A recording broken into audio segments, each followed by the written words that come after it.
Casulo, de Lagarta Borboleta 5. São 5 fases que passamos para nos tornarmos em seres humanos. A primeira fase é a de espermatozoide.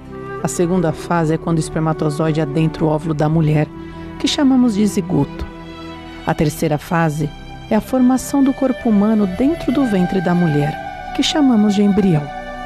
A quarta fase é quando esse embrião toma a forma definitiva do ser humano, que chamamos de feto.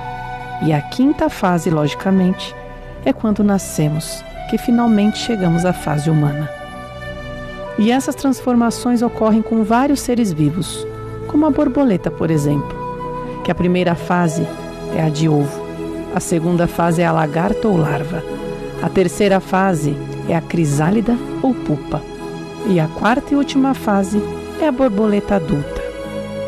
Todo ser humano passa por essas 5 fases, e toda borboleta passa por estas 4 fases. Não tem como atravessar, pular ou voltar atrás de fase, mas a sequência lógica é esta.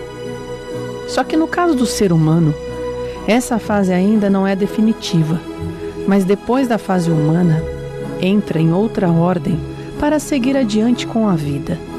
Só que a vida não segue com o ser humano, mas sim com a consciência que o ser humano produz. O ser humano é uma criação descartável, e o que vai seguir em frente com a vida é a consciência. Mas isso se houver uma nova inseminação, uma nova gestação e um novo nascimento. Não mais para a carne, mas sim para o espírito. Isto ocorre assim. A consciência passa a ser um casulo ou um invólucro que envolve a semente do espírito para que ela se desenvolva e se torne um ser espiritual. E por fim o nascimento definitivo do espírito no plano do céu. Vale lembrar que estamos dentro de um propósito que vai desde a produção do nosso espermatozoide pelo nosso pai carnal até o nosso nascimento definitivo no plano do céu pelo espírito, isto é, eternamente. Ninguém pula ou atravessa de fase ou volta atrás, mas a sequência é lógica e sábia. É necessário passar por todas estas fases dentro deste processo, pois se não passar por alguma delas, já era a tua vida eterna pelo Espírito lá no reino de Deus. Podemos dizer que se trata de um processo gestativo, onde temos as fases para cumpri-la. Há a necessidade de a consciência passar por uma metamorfose existencial interna dentro dela, assim como a metamorfose da lagarta, que se transforma numa borboleta. Mas no nosso caso, vamos passar de ser humano a ser espiritual dentro da consciência.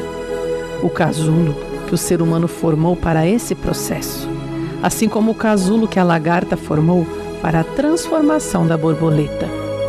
O propósito de Deus não é por emoção, nem por fantasia e nem no faz de contas, mas trata-se de uma verdade e já estamos dentro dela. Não é o caso de a consciência querer ou não querer, mas já estamos dentro disso.